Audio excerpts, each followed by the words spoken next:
Pour sa beauté, sa jeunesse et sa richesse, Michel était détesté par ses amis et connaissances. La fille méprisait tout le monde, peu importe leur statut, et se considérait supérieure à tout dans son cercle. Sans parler de ceux qui vivaient dans un immeuble bondé, la belle riche n'hésitait pas à montrer son mépris envers ceux qui dépendaient d'elle. En même temps, personne n'osait dire un mot contre elle, car son père était un gros bonnet. Malgré son caractère têtu, Michel avait des relations chaleureuses avec ses parents. Mais parfois, même sa mère et son père ne comprenaient pas comment ils avaient réussi à élever une fille aussi espiègle. Il était parfois très difficile de s'entendre avec Michel. Si elle décidait quelque chose, elle ne se calmerait pas avant d'avoir atteint ses objectifs. Et elle se fichait que ses désirs puissent causer du malaise à quelqu'un. Elle n'avait pas de vas-y-amis. Elle considérait toutes les filles jalouses, attendant de lui nuire.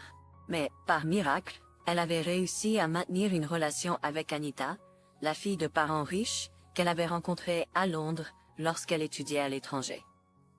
Les filles essayaient de rester ensemble et continuaient d'être amies à la maison. Pour dire la vérité, il était difficile de qualifier leur relation d'amitié. Plutôt, c'était une lutte éternelle entre deux belles et riches filles qui ne savaient pas quoi faire d'autre pour se surpasser. Les filles se disputaient pour les robes, les bijoux, les fêtes et les stations balnéaires, et restaient toujours à peu près au même niveau. Cependant, à la fin, Michel a quand même gagné. Elle a reçu une demande en mariage, et se préparait pour le mariage. Christopher était un mari à envier, un bel homme issu d'une famille riche, qui avait accompli beaucoup de choses en 27 ans. Michel l'aimait sincèrement, et ne pouvait pas attendre le jour du mariage.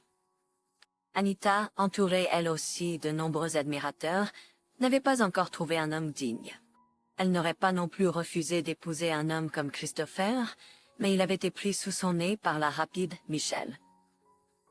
C'était difficile pour Anita de surmonter son échec. Bouleversée, elle s'est acheté une nouvelle voiture de sport pour se consoler dans cette situation. La fille voulait se vanter à son amie, et elle a proposé d'emmener Michel dans un salon de mariée pour acheter une robe. Michel avait déjà 2 somptueuses robes de mariage, faites spécialement pour elle, mais elle voulait avoir une robe de rechange au cas où. C'était un petit détail à compléter. Parce que tout le reste avait déjà été payé, réservé et acheté, il a été décidé d'acheter une robe prêt-à-porter dans une maison de mariée, que seule une fille de la haute société pouvait visiter. L'entrée était fermée pour les simples mortels.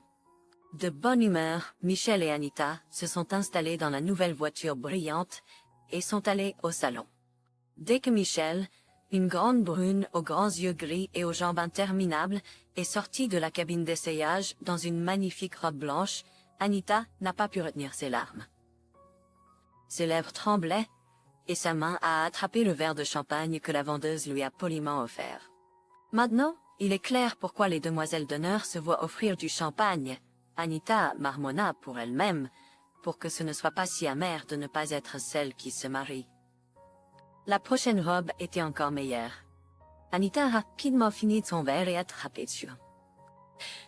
Elle ne se souciait pas de combien elle avait bu, mais elle savait qu'elle ne pouvait pas supporter cette torture du bonheur de quelqu'un d'autre sans le vin pétillant. Une chose la réjouissait. Michel n'a pas choisi la robe à la fin.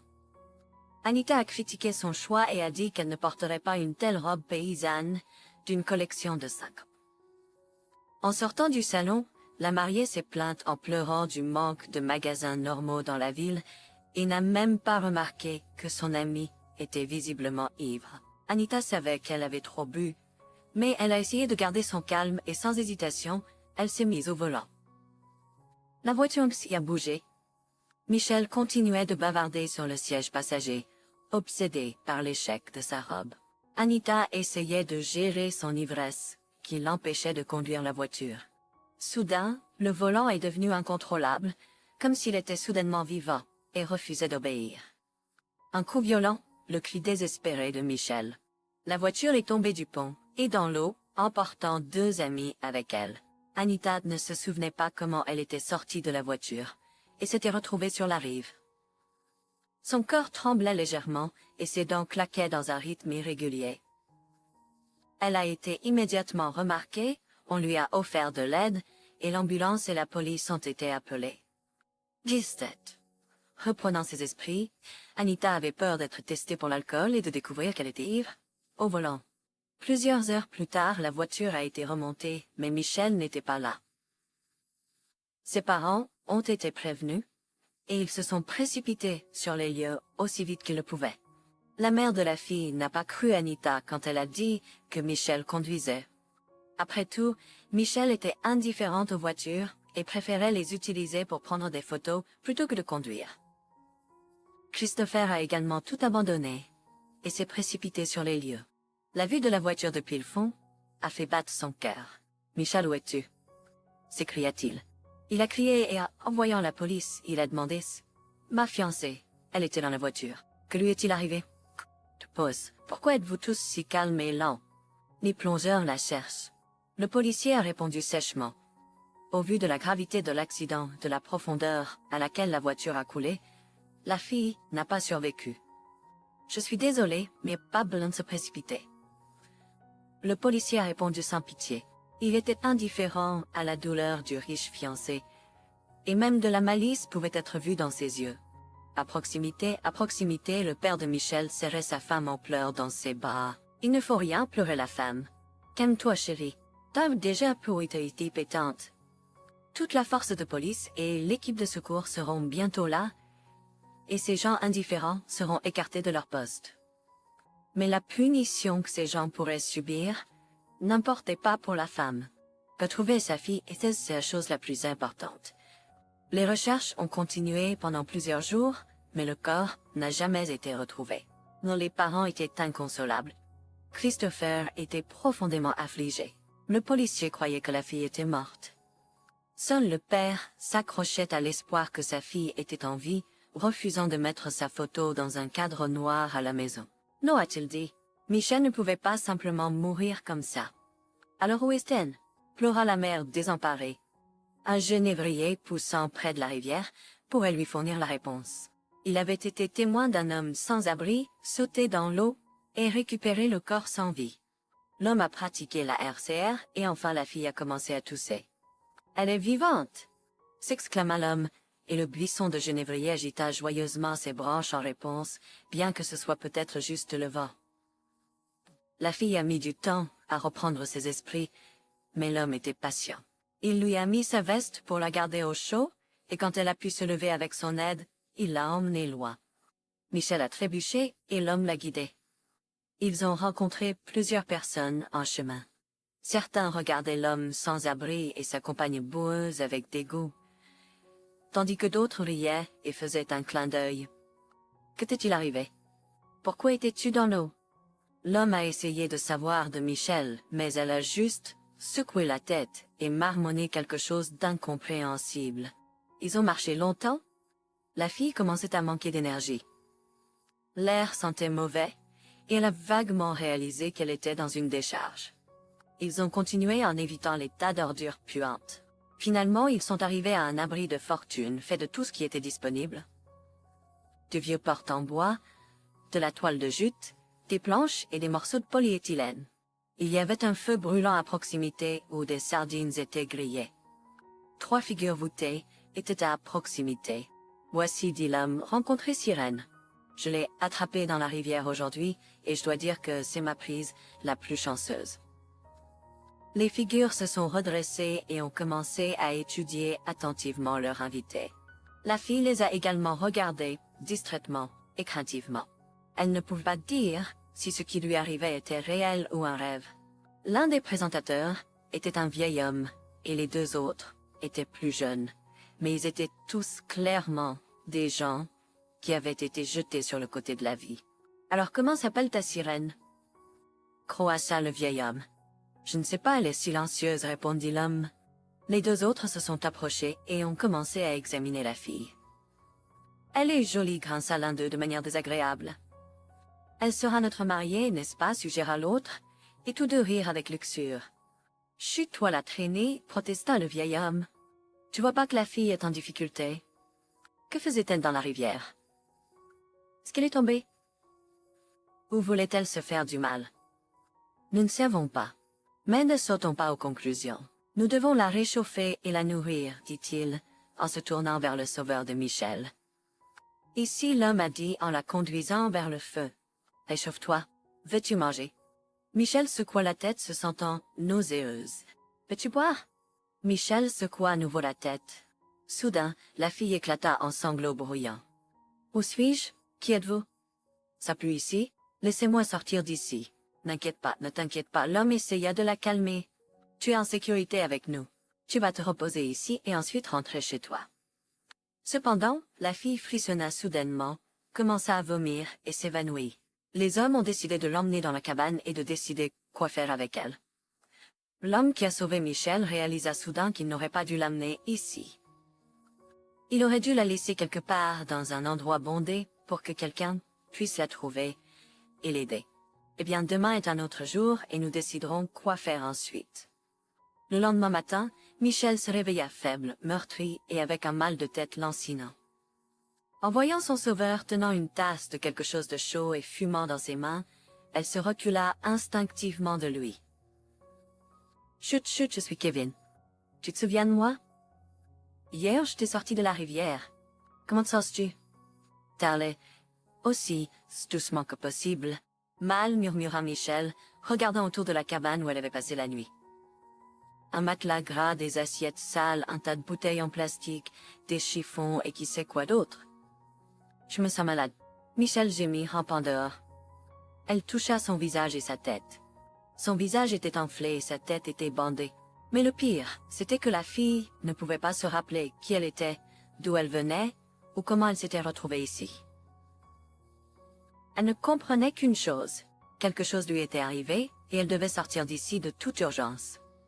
Kevin a essayé de parler à Michel, mais en vain. La fille ne voulait pas lui parler et avait peur d'admettre qu'elle ne se souvenait pas de son nom.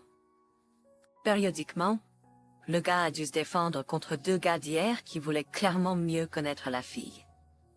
Kevin n'a jamais quitté le côté de Michel, la surveillant constamment. Il n'est parti que lorsqu'il a vu que le vieux Donovan l'appelait avec son doigt, tenant un journal dans ses mains. C'est le coup du destin. C'est le retournement, dit le vieil homme mystérieusement, en pointant la première page.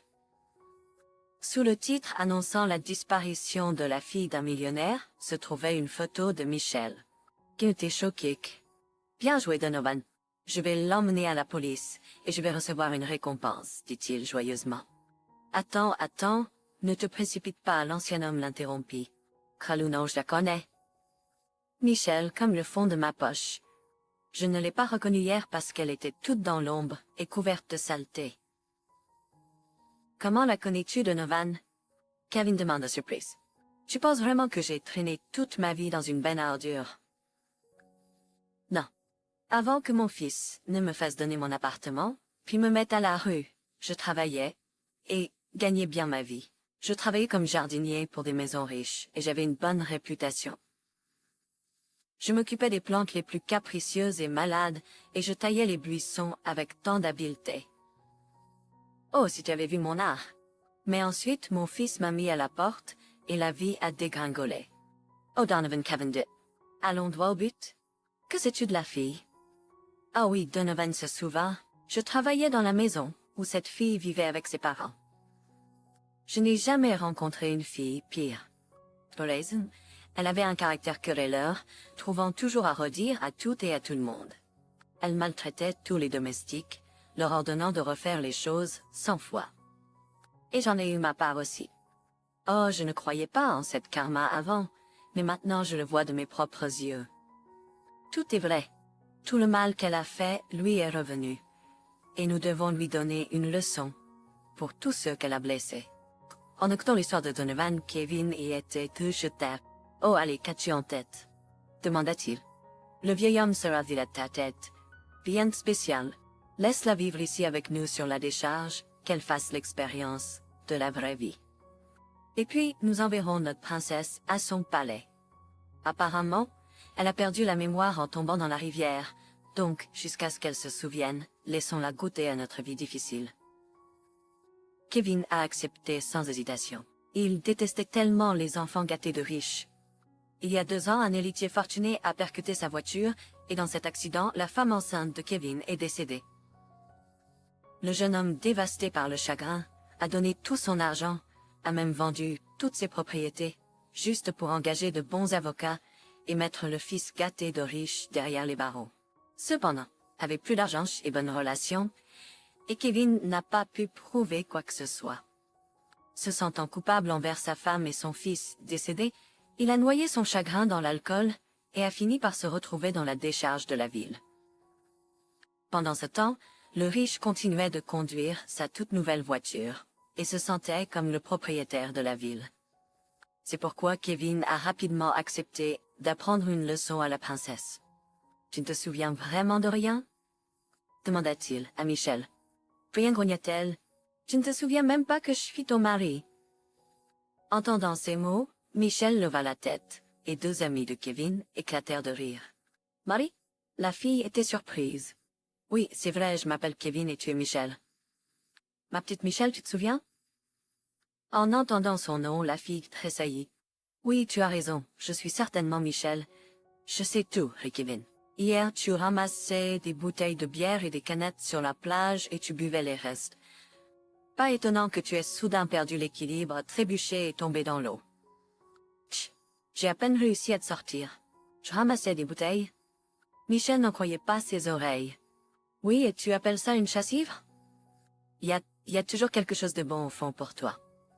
Ne t'inquiète pas, ma chérie, tu vas bientôt te dégriser, et nous irons à nouveau ramasser des bouteilles. » C'est Maître là, puis lorsqu'elle a attrapé sa tête et son estomac, s'est assise par terre et a replié ses genoux sous son menton. « C'est un rêve, un vrai rêve, répétait-elle. Cependant l'odeur âcre autour d'elle laissait entendre que tout se passait réellement. Au début, Michel a résisté à tout ce qui lui arrivait. Elle pleurait et se plaignait, mais elle a bientôt réalisé que si elle ne travaillait pas, elle ne mangerait pas. Après quelques jours de faim, elle était prête à ramasser du métal, des boîtes de conserve ou à chercher de la nourriture dans des endroits terribles. Avec le temps, Michel s'est habitué à cette vie et a sincèrement cru que Kevin était son mari. Il convient de noter que Kim ne vivait pas dans une cabane. C'était son bureau.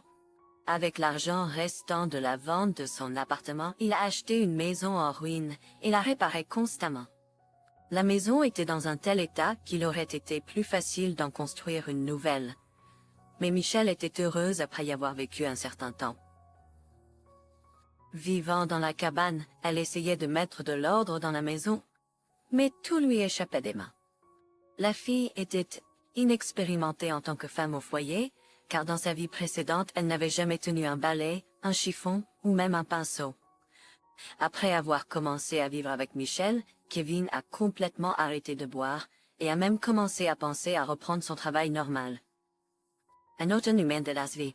La pluie tombait comme un seau et la cabane ne fournissait plus de refuge pour Donovan. Les jeunes vagabonds sont allés au village et ont trouvé du travail avec un logement, mais il n'y avait nulle part où Donovan pouvait aller. Il s'est installé dans la cabane sur un vieux matelas et a dormi en serrant un chiot poilu nommé Alf, que Donovan a trouvé dans la décharge. Quelqu'un avait jeté le chiot faible et malade et Donovan l'a pris en charge. Maintenant, le chiot noir, avec un brin rougeâtre, remerciait son sauveur en le gardant au chaud les soirs froids et les matins glacés. En voyant à quel point c'était difficile pour Donovan, Michel a protesté. « Kevin, tu n'as pas honte? Donovan est tout seul et nous vivons ici sous un toit. Tu dois le prendre avec nous tout de suite. » Kevin a accepté et a amené le vieil homme et son chiot dans la maison. « Ici, Donovan, j'ai préparé un lit pour toi. J'espère que tu seras à l'aise. » La fille s'affairait. « Nous devons restaurer tes documents pour que tu puisses recevoir ta pension. Tu y as droit. Nous ne te prendrons rien, mais tu as besoin de vêtements chauds car le froid arrive bientôt. » Donovan était tellement surpris que sa bouche s'est ouverte. Il ne s'attendait pas à de tels changements. Quand ils étaient seuls, il a dit à Kevin, « Écoute, Kevin, tu es allé trop loin. Cela fait longtemps que tu aurais dû rendre la fille à sa famille. Tu l'as assez entraînée. » Attends, Donovan, Kevin était surpris. « Tu as eu l'idée de rééduquer Michel. » Mais je pensais que ce serait seulement quelques semaines. Et qu'est-ce que tu fais? Je ne la laisserai pas tomber, Kevin a dit fermement. C'est ma femme. Je l'aime vraiment. Eh bien, regarde, Kevin, ils vont te mettre en prison pour ça. Donovan l'a averti. Et un peu plus tard, le plan de Kevin a failli échouer. Il est allé en ville pour affaires, et à ses risques et périls, a emmené Michelle avec lui. La fille se sentait mal à l'aise parmi les gens bien habillés, dont la plupart la regardaient de haut. Une fille en particulier a regardé Michelle avec incrédulité, puis s'est précipitée vers sa voiture. Oui, Anita qui a reconnu Michelle. Dans la voiture, elle a attrapé son téléphone pour dire aux parents de Michelle qu'elle avait vu leur fille, mais elle a ensuite décidé, au diable. Laisse-la se débrouiller elle-même. Par peur, Anita a rapidement conduit chez elle, se sentant à la fois effrayée et satisfaite de ses actions. Michelle a vite oublié la fille riche qu'elle avait rencontrée. Asgeroto, ça vient que peine. Kevin a pris n'importe quel travail qu'il pouvait trouver, tandis que Donovan a pu récupérer les documents qu'il avait perdus lorsqu'il est devenu sans-abri. Maintenant, il recevait une pension et donnait même de l'argent au jeune couple. Ensemble, ils ont lentement réparé leur maison, la transformant d'une épave en un foyer confortable et modeste. Une année s'est écoulée, et Michelle s'est fait de nouvelles amies, des filles simples, mais gentilles. Avec l'aide de Donovan, elle a même planté un jardin sur leur propriété.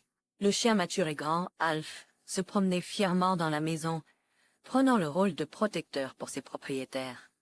Mais surtout, Michelle aimait vraiment Kevin et le considérait comme son mari. Avec le temps, même Kevin a commencé à croire en l'histoire qu'il avait inventée. Il travaillait dans un entrepôt et avait gravi les échelons, passant de dispatcher à manager. Bien qu'il ait des aspirations pour un poste plus élevé, il avait fait de précieuses connexions et a pu obtenir un emploi pour Michelle dans une entreprise de nettoyage réputée.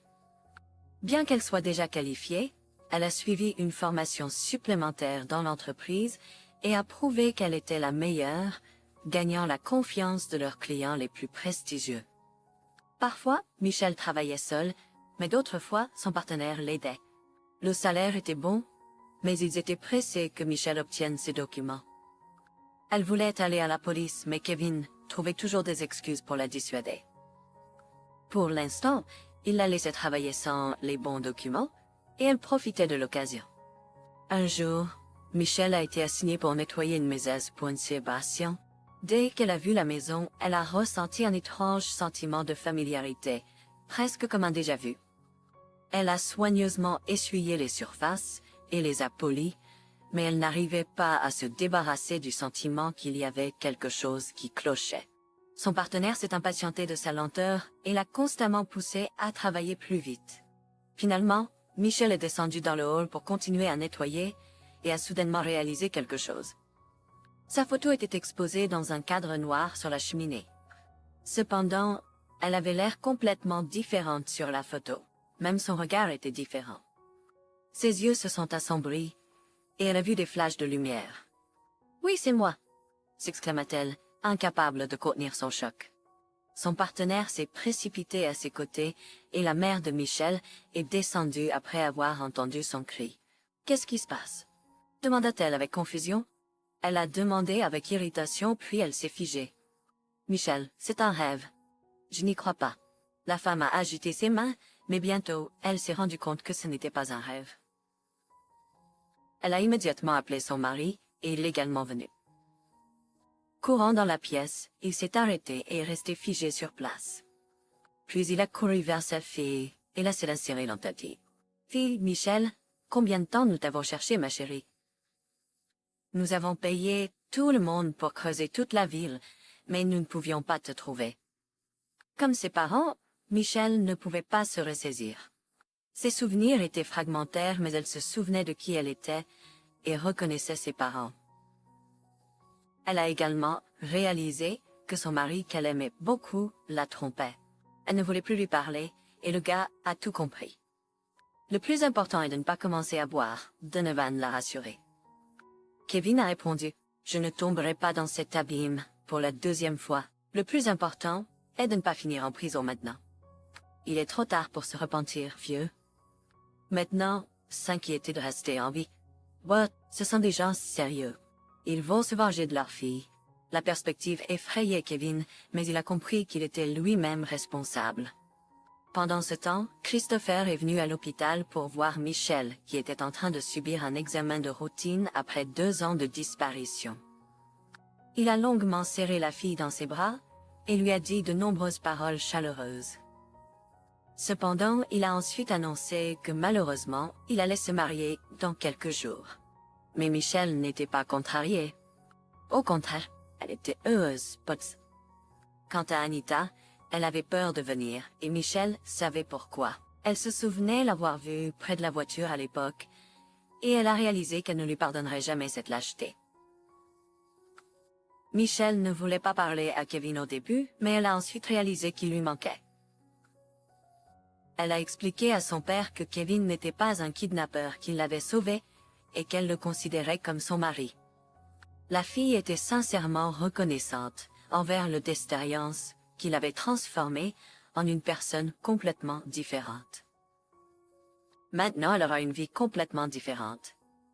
Un mois s'était écoulé et la table festive était dressée dans le jardin.